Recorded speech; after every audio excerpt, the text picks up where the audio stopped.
Wild scenes of destruction as Hurricane Irma wreaks havoc on Florida. Good evening, I'm Heather Hiscox, and this is The National. The uncontrollable forces that can change in an instant. Do not think the storm is over when the wind slows down. The storm surge will rush in and could kill you. On the ground and in the sky, we have all the angles covered. Does climate change put storms on steroids? Plus, the crying need for help in the wake of Irma's rampage. We're trying to get supplies to everyone as quickly as we can.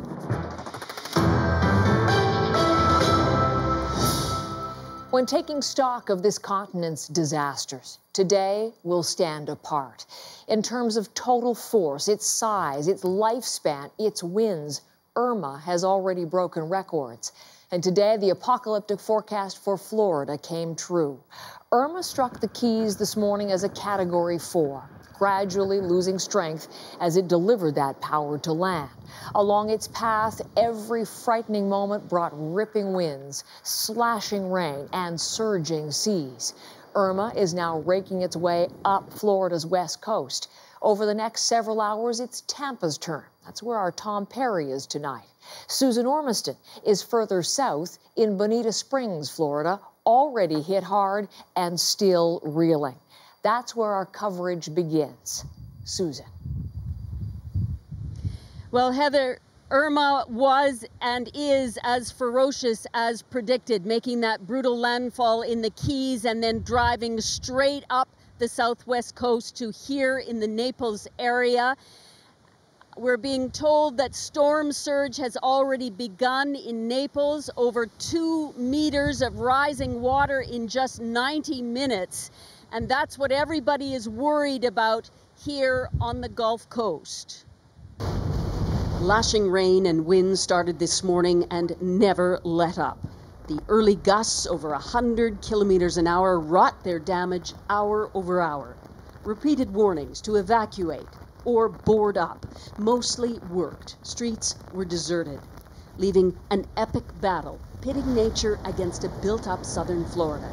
And it's too soon to say who won. Miami, spared the worst, was still vulnerable. Winds snapped construction cranes and peeled the roof off this low-rise apartment building. The city, under a tornado warning for much of the day, was inundated by rain. Surging water flooded roads in the financial district. The water from the bay has started to go inside the buildings, the lobby of the buildings. Here's how the brunt of the storm unfolded in the Naples area. At low tide, the sea seemed to be sucked back into the ocean this morning. No waves.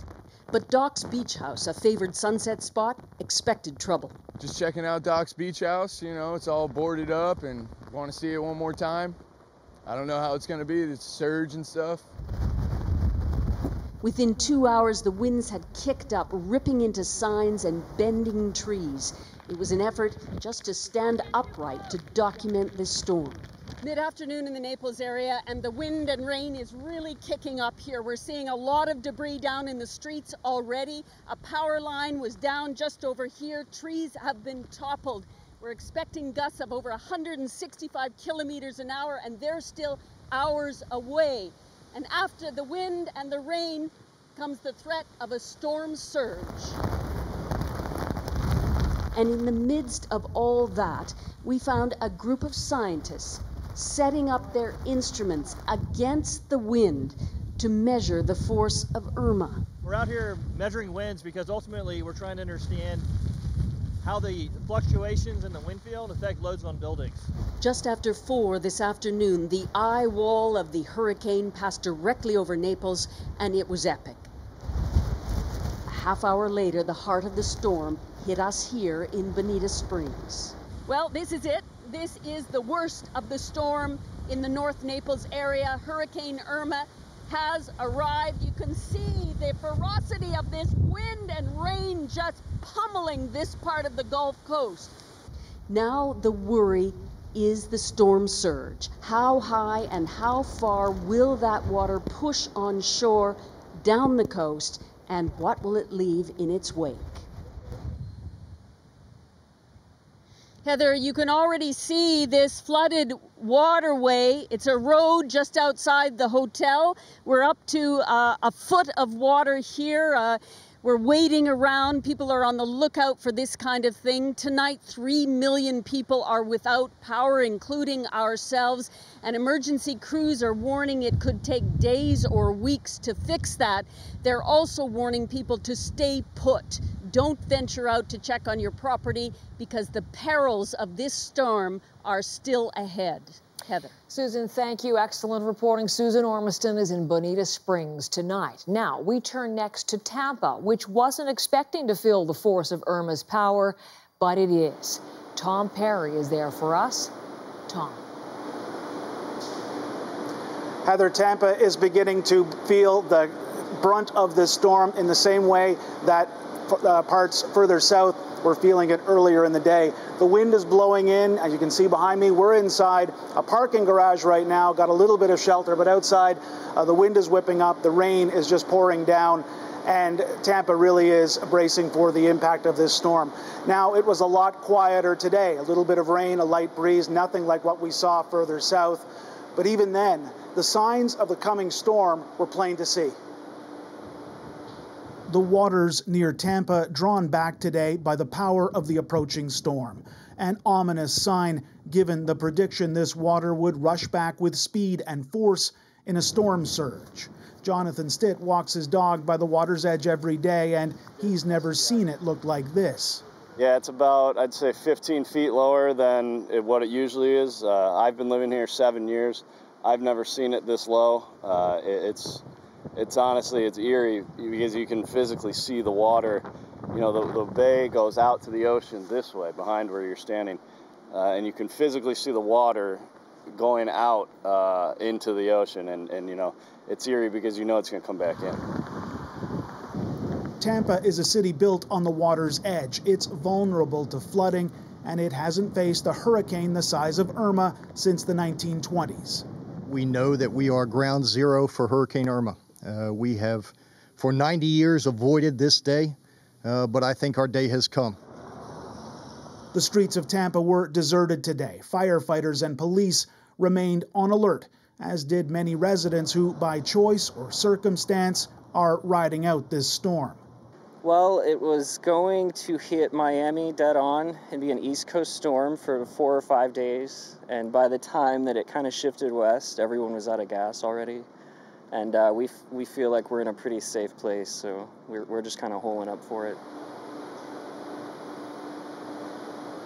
Tonight, Tampa is under a curfew. Streets are empty, and as I say, the storm is just now blowing in, and chances are it's only going to get stronger as the night goes on.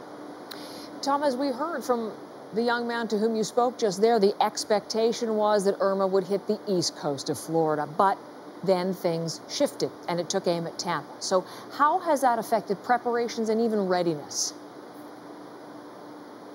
I think it did catch some people here by surprise. As I said, Tampa hasn't faced a big storm like this in an awful long time, and maybe that did breed a certain degree of complacency here. That said, there are an awful lot of police on the roads here. There was an evacuation order that was, for the most part, listened to, but you did see a lot of people out today. Even when the storm surge was going out, you saw people going out and having a look at, being able to step on a stand that was normally deep underwater. Now, we're going to have to wait and see what this all brings, but certainly Tampa right now is bracing for the worst. Tom, stay safe. Much more coming to where you are tonight, Tampa and Tom Perry. Now, dangling out in the Atlantic, you'd expect Florida would get hit by major hurricanes like this regularly, but in fact, it's rarer than you might think. Landfall by lesser hurricanes are not uncommon. More powerful ones, though, like last year's Hurricane Matthew, have swept along the Florida coast but haven't made a direct hit. As Tom mentioned, the last time the Tampa area faced a major hurricane was 1921. But for the state as a whole, the biggest in a generation was Hurricane Andrew. In 1992, the Category 5 storm caused more than 40 deaths and more than $20 billion in damage. It remains the costliest hurricane to hit the state so far. Let's bring in our senior meteorologist, Johanna Wagstaff, who is on the east coast of Florida, which is still feeling Irma's effects. And Johanna, what's the situation where you are tonight? Well, Heather, unbelievably, even though the center of Irma is well over 100 kilometers away, we are still getting hurricane force gusts on the east coast on the bottom end of the storm. In fact, you might even be able to hear a rattling of metal that has just picked up in the past few minutes. Still seeing trees come down, but the bands of rain have started to let up. However, tornado threat still a possibility through the overnight. Earlier today, we had a series of tornadoes sweep onto the east coast. In a matter of an hour, we had 6 reports of tornadoes on the ground about 30 minutes south of us. So our threat is beginning to ease, but still dealing with these big winds tonight, Heather. We're hearing about those winds, Joe, and a shift in those winds. How much are they shifting? Where are they shifting? And what impact is that going to have? Heather, we saw a big shift here over the past couple of hours. We were dealing with onshore flow, so ocean to land, bringing that storm surge into Miami. As that storm moved north of Naples, where Susan and her team are, those winds shifted, pushing those waves inland. But before that, they saw a big drawback, as Tom mentioned, seeing the ocean floor exposed as the winds blew from the land to the ocean. Once that eye moved forward, they switched coming around from the back, and that's why storm surge is such a big deal tonight as it moves northward towards Tampa. Heather? I'm interested in your personal take on this, Joe, because I've known you for a long time, and stories like Irma are your lifeblood. What has it been like to experience this storm today? Yes, Heather, you do know me well, and this has been quite an experience. From being evacuated in our first hotel we were at in Miami to experiencing hurricane force winds. This is the closest I've ever been to the eye of a hurricane, to tracking more tornadoes than I've ever seen move over the same area in a day. It has really added context to my forecast, and of course talking to people who have experienced this and are living this through their own stories. I have to say, though, I have an amazing team on the ground that has continued to put safety first, and they'll continue to do that tonight as we ride it out for another 12 hours, Heather. Well, it was amazing work, hour after hour. Thank you for all of it, Johanna Wagstaff, our senior meteorologist. Rebuilding after Irma will take time and money. And today, both the U.S. President and Vice President reassured affected states cash is coming, even after billions were just approved for Hurricane Harvey relief. Paul Hunter has that part of the story from Washington. Even as Irma howls, the U.S. government can do little else but prepare, wait, and warn. This is a very dangerous storm. This is a life-threatening storm, and it's enormously important that every American in the path of this storm take the warnings of state and local officials to heart. Vice President Mike Pence spoke today at the headquarters of the Federal Emergency Management Agency, or FEMA, an organization already stretched thin, exhausted in the fallout from Hurricane Harvey last month in Texas. FEMA now faces an equally ferocious punch in Irma. And though there are many thousands of U.S. National Guard soldiers on standby for whatever Irma does to Florida, Pence's message today was to those in Irma's path now. If you're told to leave, leave. We can rebuild cities. We can rebuild buildings. We cannot rebuild lives. Donald Trump spent the weekend at Camp David teleconferencing with Florida's Governor Rick Scott and governors of other states in Irma's crosshairs before returning to Washington this afternoon. The bad news is that this is some big monster, but I think we're very well coordinated. It's going to cost a lot of money. Right now, we're worried about lives, not cost. Trump pledged whatever it takes in federal aid and late today declared Florida a major disaster area, freeing up federal money. Though no one can yet say exactly how much will be needed, the cost will likely be in the many billions. Trump's also signed off on money for the American territory of Puerto Rico and the U.S. Virgin Islands, both hit hard by Irma before it moved north. And so, Florida, where Governor Rick Scott today had this sobering outlook. Where are we losing power? We're losing cell service. I know a lot of people worried about their loved ones. I know our first responders, our emergency management people, will get out to help rescue people as soon as they possibly can. The implication? Whatever's going to happen will happen. Help will follow, but only when Irma allows it. Paul Hunter, CBC News, Washington. Let's look at some of Irma's numbers now. More than 6 million people are on the move, fleeing the danger. More than 125,000 people are in shelters. Hurricane Irma is a storm like no other in Florida, as you will see in these extraordinary scenes from earlier today.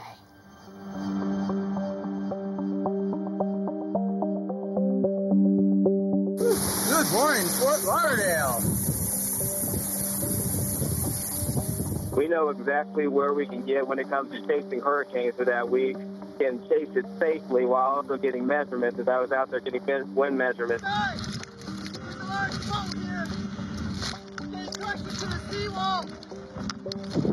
There was a pretty good gust of wind, almost knocked me out, knocked me down. Yeah, a lot of debris. And that's, like I said, that's going to be the biggest concern. I'm going to show you something right now.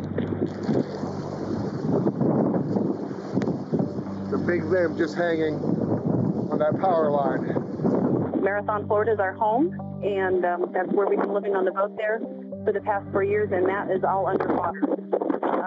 So we evacuated as far as we could safely, and after a while, we had to start preparing, and this is the place that we had been chosen.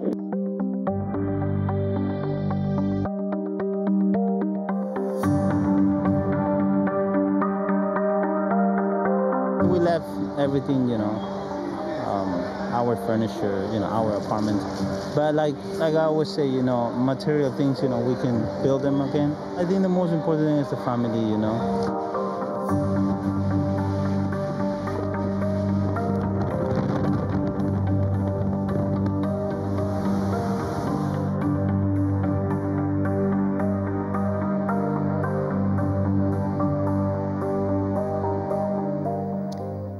Before Irma hit Florida, it left a trail of ruin across the Caribbean. One island was practically obliterated by a direct hit. Others suffered catastrophic damage. Across the region, so far, 24 deaths have been attributed to the storm. Lorenda Redekop has more on that. This well-known landmark in Havana, almost unrecognizable. The famous seaside Malecon washed away. This man says he's never seen it this bad. In another part of Cuba, homes are crumpled. Winds of more than 200 kilometers an hour blasted through the country yesterday. My house is ruined, this woman says. Without a house, I have nothing. Hurricane Irma has left a trail of destruction along a huge stretch of the Caribbean, flattening homes and businesses on islands usually thought of as tropical paradises. It's already caused at least $10 billion in damages across the Caribbean, the most expensive storm in the region's history. Some estimate 95% of buildings on St. Martin are destroyed. There is a very big possibility that there's somebody very injured or still trapped. Listening to this St. Martin radio station online is how Cameron Wathy is finding out what's happening there. The island is in utter chaos and is completely destroyed.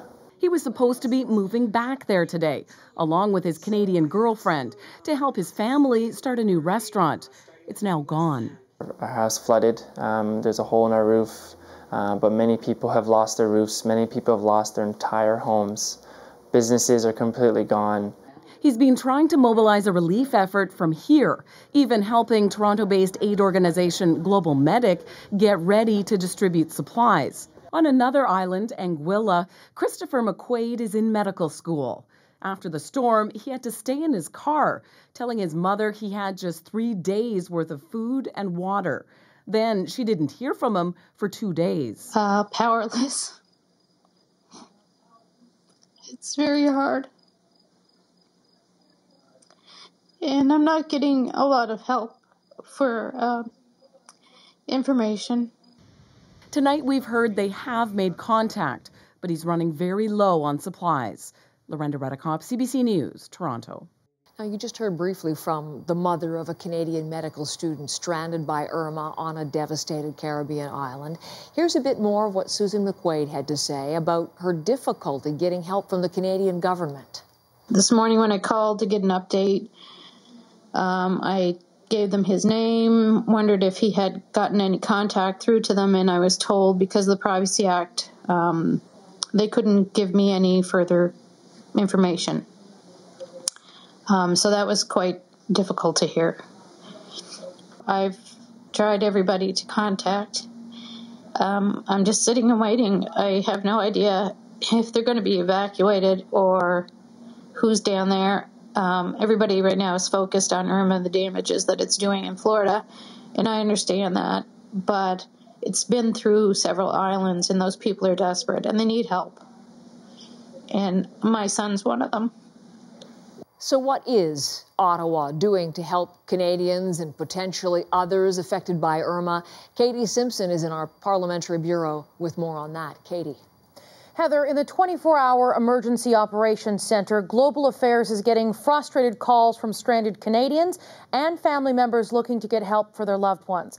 Right now, at least 9,000 Canadians are in Irma's path or in its wake, and more than 340 have asked the government for help. Ottawa says conditions make it difficult. Not only is this situation still unfolding, but communication systems are down. Some airports are closed and others have significant delays. The government says it is working with airlines and allies, including the UK and the US, to coordinate efforts to get stranded people home. But the US State Department was able to get 1,200 Americans out of Saint Martin on military flights. We asked the head of Global Affairs Emergency Management why Canada hasn't done the same. We are working on a number of different options for people in Sint Maarten and St. Martin, as well as in Turks and Caicos. There are many other countries that are involved as well. We continually work with commercial carriers, with the international community, as well as the Department of National Defense. Some airlines are taking matters into their own hands. Sunwing, for example, was able to pick up 189 tourists from Canada, the US, and Europe that were stuck in Saint Martin, while Air Canada is sending larger planes into the region to be able to bring more people back. Marie-Claude Bibeau, the Minister of International Development, told CBC News the government has commercial planes ready to go to get Canadians, but they're waiting for authorization on the ground, and that's a big issue right now. Ottawa will also be sending its disaster assessment team to Antigua to see how Canada might be able to respond in a humanitarian way. Heather. Katie, thank you. Katie Simpson from Ottawa tonight. It wasn't just people moving to secure locations as a result of Irma. Animals were too. Moving all the flamingos for the hurricane.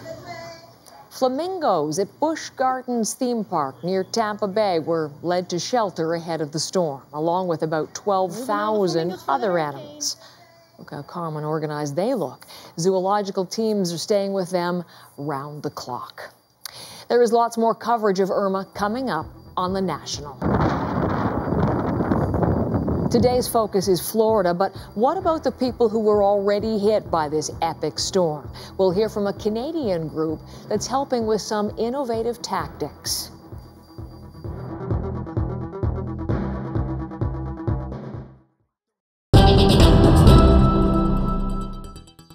Basically, it's a very simple device.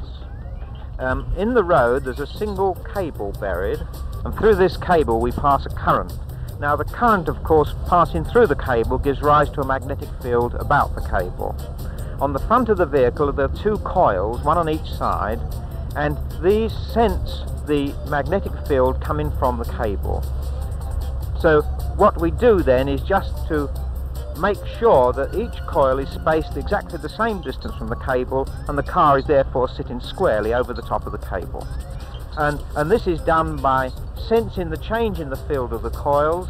This information is passed into the car, into the electronic system, which decides how much off balance there is.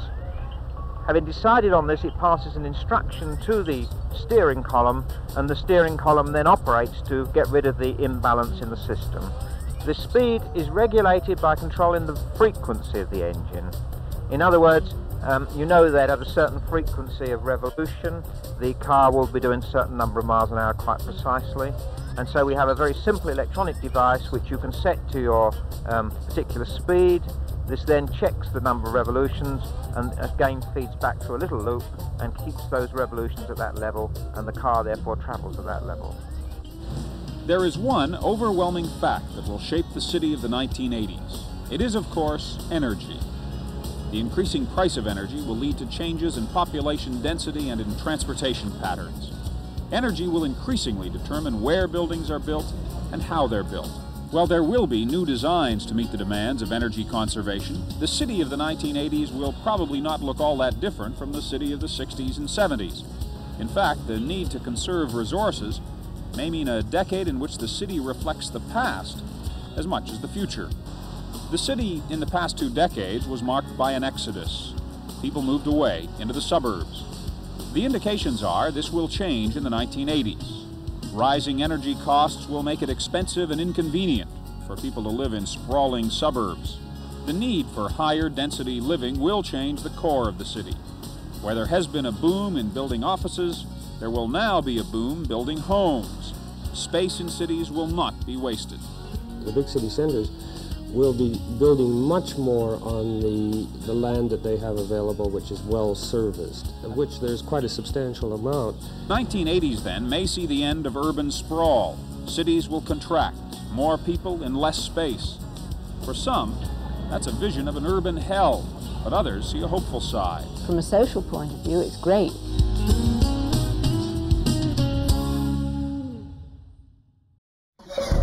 Framed for murder. I know William Murdoch. Murdoch didn't kill anyone. Locked behind bars. If you've hurt her, They should have protected me. you're what? I'll kill you. Everyone close to Murdoch is a target. Who lives? Who dies? Where is she? Don't miss the shocking Murdoch premiere, Monday, September 25th on CBC.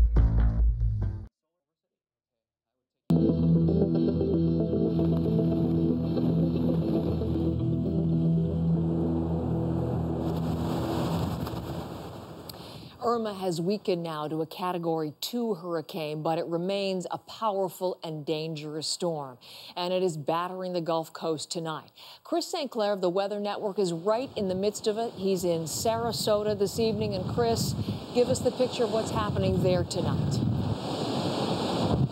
What we're getting is, and it's a very interesting the way this storm has evolved. In Atlantic Canada, when we get hurricanes, Heather, they usually are moving really quickly. Storms move much faster the further north they move in latitude. What's happened with Irma is it has come on shore in Florida, but its movement has slowed down significantly, and that can really spell some big problems here for this part of Florida. It's been a very thundery, rainy week, all unrelated to this storm. So the ground is already saturated with water. There's a lot of standing water already in southwestern Florida. When you drive on the interstate, you can see that the median between both lanes is filled with water, so are a lot of farmers' fields. We could add 200-300 millimeters of water just from rainfall from Irma, though those were with projections for this storm moving a little faster. Now that it's moving slower, we could see some significant overland flooding from rainfall. As if the wind and the rain weren't enough, then there's storm surge. We saw a great reduction of the water on the west coast as the water built up on the east coast. That's storm surge. Well, as this storm drifts to the north, the water will fill back in here on the west coast. Tomorrow morning, from Naples up to Sarasota, and by midday up towards Tampa Bay, we could see an inundation of seawater that could get as high as 2, maybe 3 meters in a worst-case scenario down towards Fort Myers. So even when you start to lose some of the wind and the rain, there's still the storm surge that will follow on this, and the damage could be catastrophic in many areas.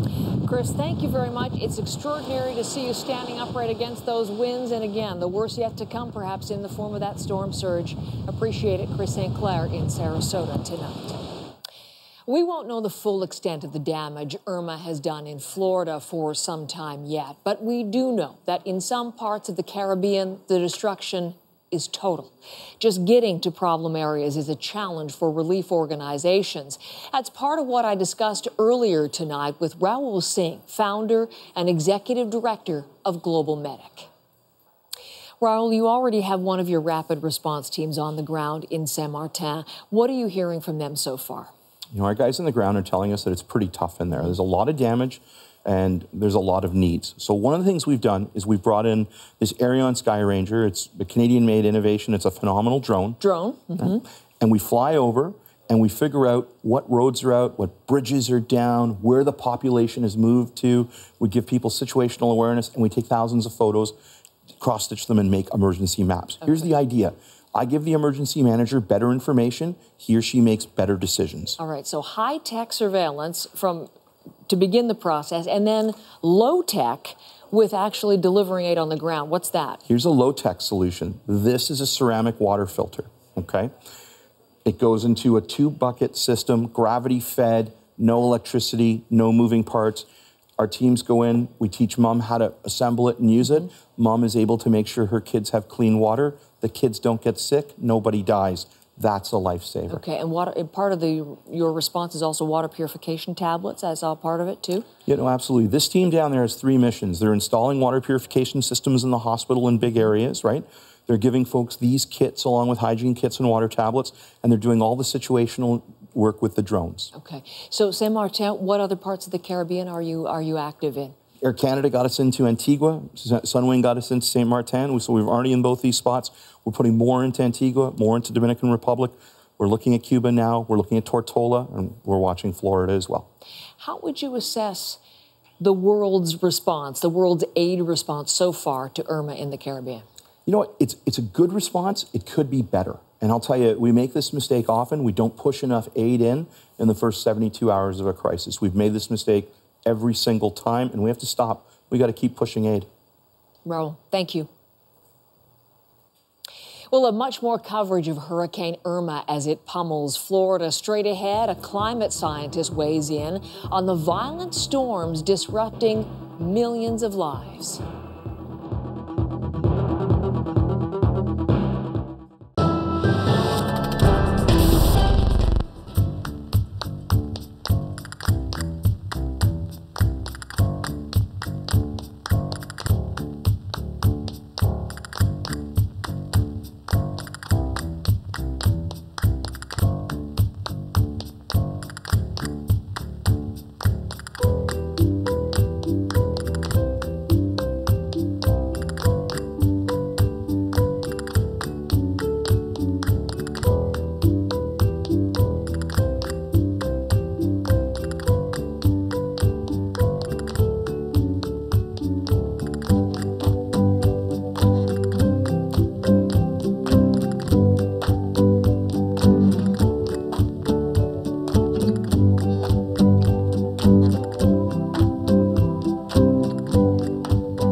15 long years. I was convicted of murder when I was a young girl. Murderous is a strong word to have attached to you. We are hoping you will write a report favorable to Grace. That is why we have brought you here. Will you tell me your story, Grace? Because the real one is not written in your confession. You won't believe me, sir. People want a guilty person. If there has been a crime, they want to know who did it. Perhaps you are a liar. There are those who said I am one. Chris Marks made me do it!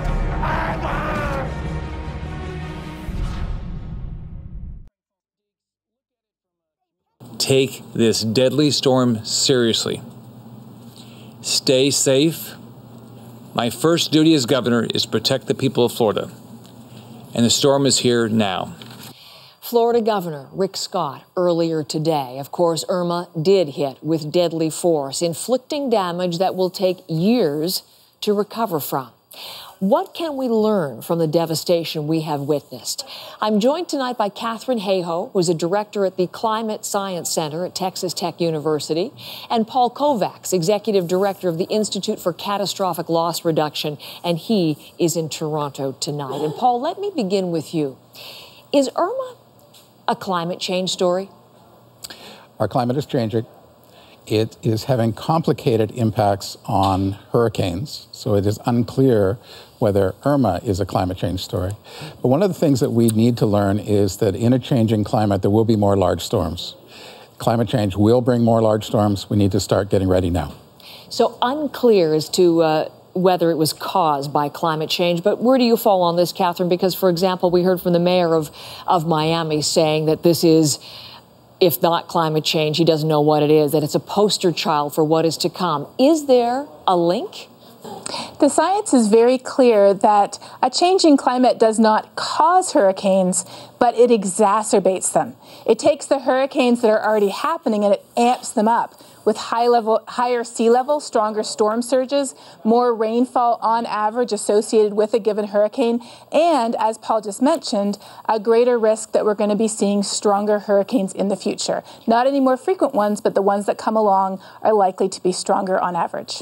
So to that end, Paul, I mean, you are actually sending, your institute has a research team down there in Florida going to be studying Irma. What is it in particular about this hurricane that is interesting to you? 25 years ago, Hurricane Andrew struck, and that was a game changer. And Florida upped its building codes. It has changed its practices over the last 25 years in a number of ways. We have a team on site. We're trying to find out if the newer buildings are really holding up better, as we expect they will. And we're expecting there'll be enormous damage to some of the older buildings that have not been retrofit, that have not been dealt with. So we're trying to get out in the field and see what the actual damage is. We don't get winds like this very often. This is a remarkable, large storm. When they occur, it's important that we learn from them. Catherine, I mean, listening to that, in terms of changes after Andrew, there were changes and improvements made in the state of Florida, but it's interesting. Question of maybe what more could have been done, should have been done. In your work, you actually deal with cities. You talk about being proactive in your infrastructure and your planning. What's your sense there about how willing cities are in terms of trying to prevent things of this nature? It completely depends on the city. The reality is that the risk we face from incredibly strong hurricanes, damaging floods like Houston experienced just recently, as well as to other types of weather extremes, are the sum of three different factors. Number one is how many people and how much valuable infrastructure is exposed. Number two is how vulnerable is this infrastructure and are the people. And number three, of course, is the hazard. How strong is the hazard and is it being amplified by a changing climate? When I work with cities, there's not too much that we personally can do about the hazard, but we can definitely work on reducing the vulnerability in the ways that Paul described, as well as, for example, in Houston, by looking at where water goes when it falls and making sure it goes where people want it to go rather than where we don't, as we saw, unfortunately, just the other week. But you were in Houston earlier this year to talk about that specific point, to talk about being less vulnerable to flooding. And what kind of response did you get from city officials, or did your warnings fall on deaf ears? Unfortunately, Houston is not a city that is known for thinking long-term in terms of building resilience to the increasingly frequent extreme floods that they're already seeing today. Other cities, though, are taking these changing extremes seriously. Chicago, Washington, D.C., Austin, Texas. I'm working with all of those cities to determine what types of risks we currently face today and have faced already in the past, and then how we can build our resilience and prepare for those risks when they come back in the future. I think it's interesting, Paul. I mean, we have seen public officials from the state governor to the mayors of the various Miami cities. They're holding news conferences every few minutes. They're trying to be seen as being capable crisis managers. But what have they done beforehand in all of this? I mean, is there a political will, as you see it, to act in a proactive manner?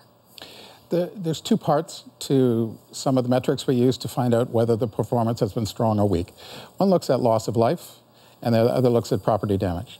Loss of life in the United States, the efforts to talk to 6 million people and tell them to evacuate, the messaging that was used was remarkably proactive to tell people this is not just another day, just another storm.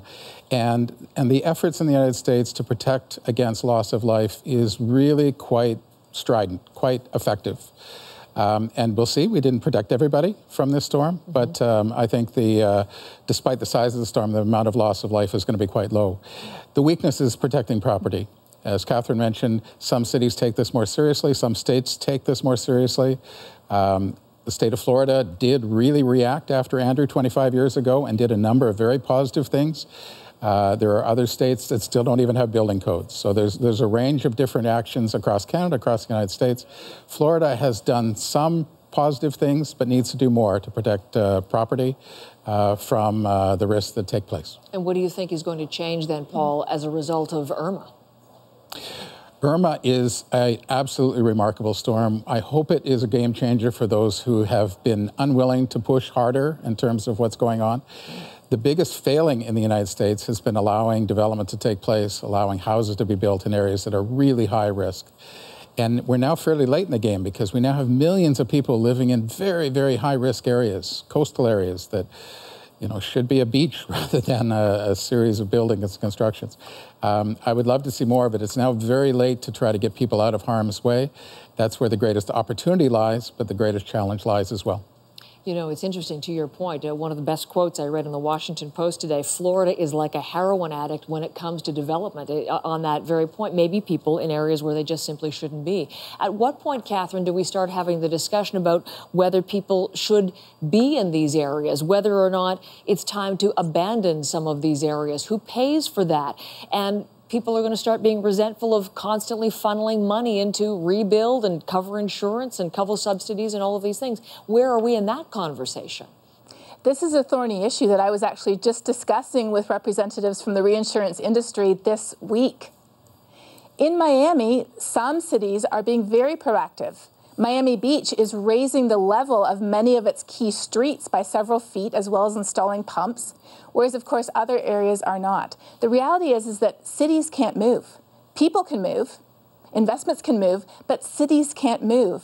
And we have 2/3 of the world's largest cities all around the world lying within a meter or so of sea level. And sea level is rising, which exacerbates the risks of coastal flooding associated with any hurricane or coastal storm in the future. We're increasing our vulnerability and our exposure as the hazard is increasing as well, and that equals more risk. And Paul, last thought on this to you? I was in Sendai when the United Nations pulled together the latest strategy on handling disasters like hurricanes and earthquakes and other hazards. This is the toughest issue, I think, that comes up again and again. People want to live in areas that seem attractive on a good day, but on a bad day, this is not the right place to be. And how to get people to understand where you choose to locate is incredibly important. We're making progress on building codes, we're making progress on warnings, the media are getting the message out about how to be safe during the storm. But how do you stop people from going to dangerous areas is a very, very difficult global discussion. Questions to come in the days ahead. Paul Kovacs, Catherine Hayhoe, I thank you very much both for your time tonight. Now stay with us for some other news of the day. We will also take you back to Florida for more on Irma's path of destruction.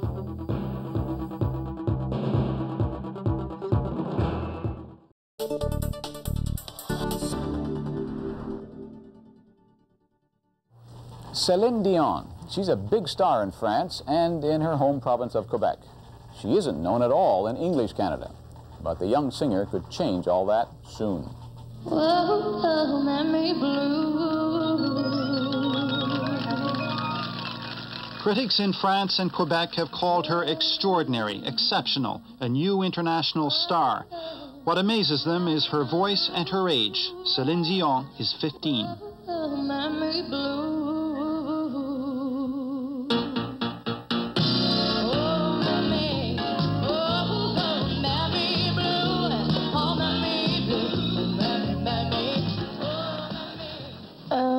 My dream is to be international star. Offstage, Celine Dion is not unlike most 15-year-old Quebecers. Here she struggles with her very first English interview. To be able to sing all my life. The Dion family, it's musical and it's big. Celine is the youngest of 14 children. She's sung practically since she could talk. At 12, she became professional. At 14, she won the World Song Contest in Japan. At 15, she's won a gold record in France, the first Canadian ever to do it. Now she's at the top of the European song charts. And in Montreal, in the streets or here at a baseball game, she's a celebrity.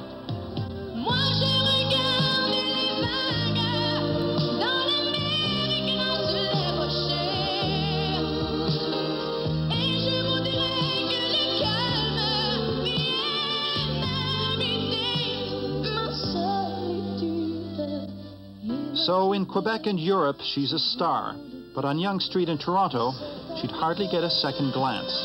That's expected to change.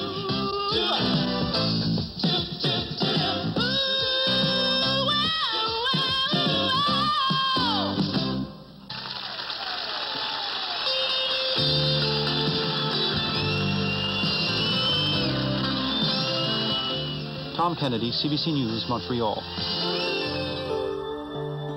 J'attendais ce moment depuis très longtemps.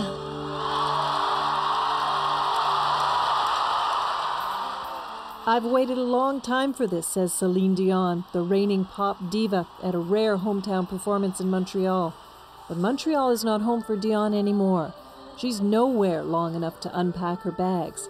Every moment is given over to the business of selling Celine Dion. Ironically, the stage is her only sanctuary.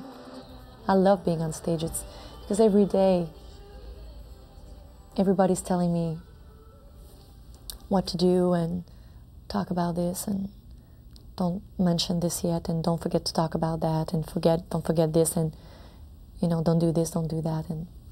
But on stage, nobody has the guts to come on stage and tell me what to do.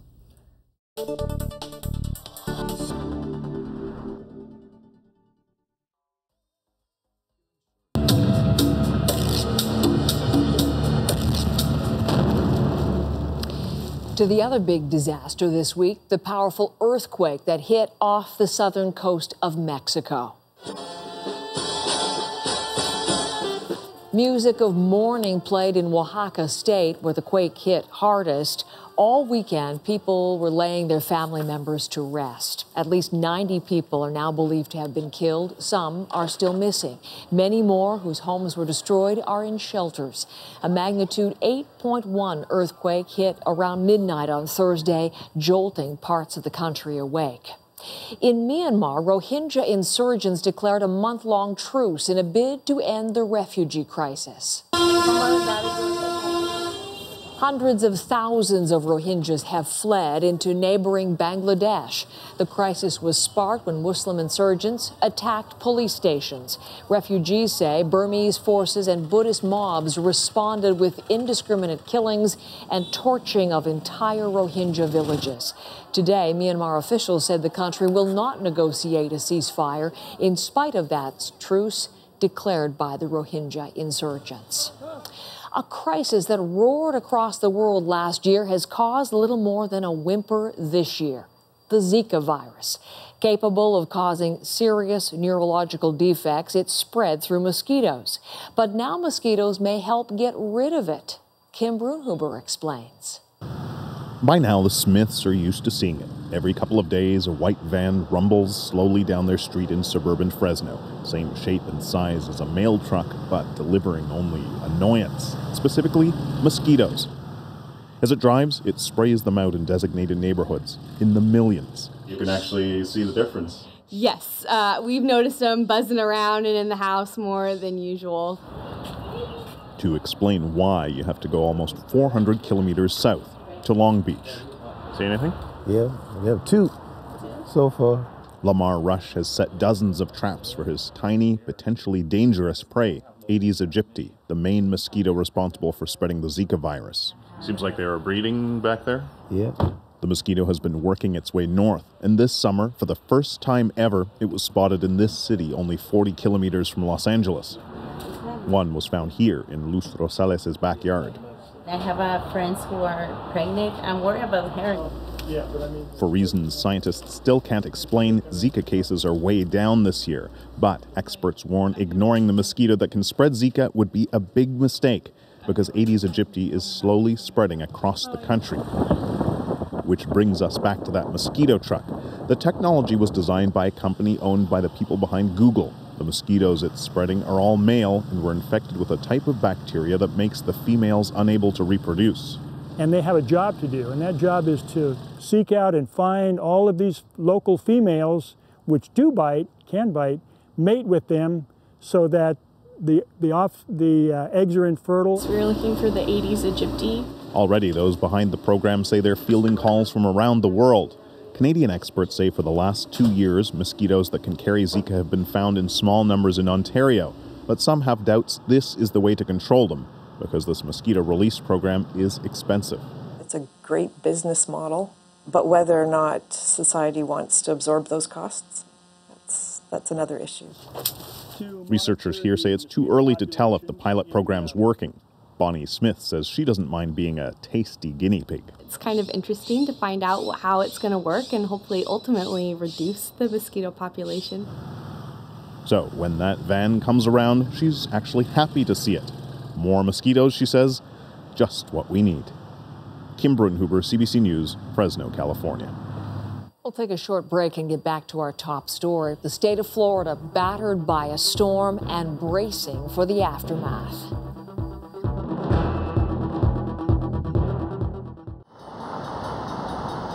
The people of Thomasville, Georgia, have stopped counting how often it comes. They just know it does. It's that train, the one carrying the most galling of cargoes. Canadian softwood lumber, Newfoundland, Quebec, British Columbia's best. Each plank more salt in the very deep wound of Bob Balfour. Well, it doesn't feel very good to see the tracks filled with Canadian lumber. We know it's overwhelming the country. In that rail yard shadow, 3 generations of Bob Balfours have cut southern pine here. But the mill's been silent for months. No match, the argument goes, for Canada. We know it's taking our markets away from us.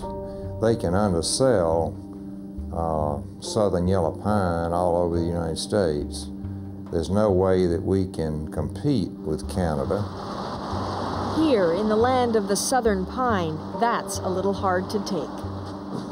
Georgia is the largest lumber products manufacturer in the entire United States, but that doesn't mean its own southern pine rules this place.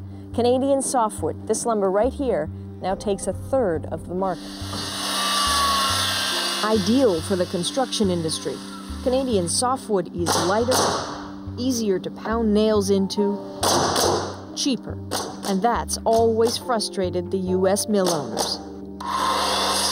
Decades of trade battles were supposed to end with a deal negotiated in 1996 that restricts the export of Canadian softwood lumber. U.S. mill owners say it didn't protect them enough. Point out that 3 major Georgia mills have closed in the last year. Many more, like Metcalf Lumber, are on the brink. Limping along, the owner says, in hope that when the current agreement ends on March 31st, something stricter will replace it. Canadians want just the opposite, complete free trade in softwood. That makes P.W. Bryant shudder. I think the situation only worsens. Probably we'll have to shut down. Canadian mills are suffering too, but there's a perception here that Canada has an unbeatable edge. Partly because of the low Canadian dollar, partly because many Canadian mills are more modern, more efficient. But the most unfair advantage, say the Americans, is how little Canadians pay for timber. Where U.S. mills must bid for wood on the open market, Canadians buy it from government-owned land at much cheaper prices. An illegal subsidy, the Americans scream. Don't bother trying to remind anyone here that that's never been proven. I don't think they're as justified as our plight. I'm telling you, the lumber industry in the United States is in dire straits. I mean, this is the worst. I've been in it 40 years, and I've never seen it like this. Complex trade issues that deep in the southern woods boil down to one clear reality. It's really hurt our business. You know, I don't have any problem with them shipping it in here, but they should tax it accordingly.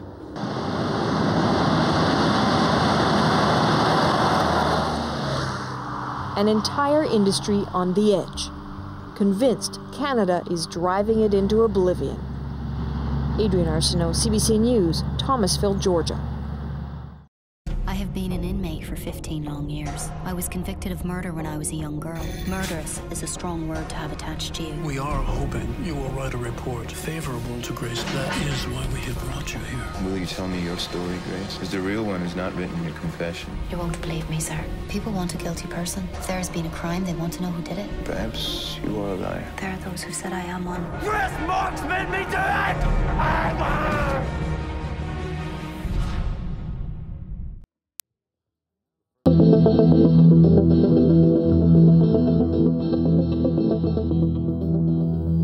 An update now on Hurricane Irma. Tonight, American Airlines said it will resume limited operations tomorrow night at Miami's airport now that the monster hurricane has passed through that city. The 600-kilometer-wide storm hit the southern tip of Florida this morning, flooding Miami streets, toppling cranes, and spawning tornadoes. More than 3 million homes and businesses are now without power. Irma spent the day marching up Florida's Gulf Coast. It battered Naples this afternoon as a Category 2 hurricane. Tonight, Tampa is taking a hit, but it is the storm surge that comes behind Irma's winds that are the big concern now, and that's expected to hit Tampa right around high tide early tomorrow morning. With more on what is yet to come, let's bring in CBC meteorologist Colette Kennedy. Colette, as I mentioned, the storm downrated again, now Category 2. How much of a punch does Irma have left? Well, Heather, still quite a punch. And you mentioned that storm surge. That's right. For Tampa, through the overnight hours, that storm surge may be as much as 2 meters, possibly approaching 3 meters in some cases there along that west coast. Now, in terms of the strength, through the overnight hours, it will weaken. Still a hurricane, Category 1, though. Once the winds drop below 154 kilometers an hour, it then becomes a Category 1. From there, as it continues north-northwest, as it drops below 119 kilometers an hour, which it will do as it reaches towards the Florida-Georgia line, that's when it loses its status as a hurricane. And then after that, I know we've got lots of folks at home here in Canada wondering what's the impact going to be, Ontario being the province in the most direct line. But look how slowly this is going to move. Even by 1 p.m. on Thursday, losing its tropical properties, but it's still just down here in the Ohio Valley. So if we look at the projections for rainfall, yes, very heavy rains. This is bad news in terms of the accumulations and flooding risks into the southeastern U.S. because it is going to be moving so slowly, and it is all that juicy tropical moisture. But up towards Ontario, Wednesday night into Thursday, perhaps some light showers moving in associated with this, probably those dew points going up and it getting a little bit humid as well, but not even really reaching towards the Ottawa Valley. And by the way, Atlantic Canada has been seeing some heavy rains lately. That's tropical from the Gulf, but it's not actually a moisture stream that's associated with Hurricane Irma. Okay, Colette, thank you very much. And that is the National for this Sunday night. For news on Irma at any hour, you can always go to our website, cbcnews.ca, and I'll be back on CBC News Network starting at 6 a.m. with the very latest. I'm Heather Hiscox. Thank you for watching.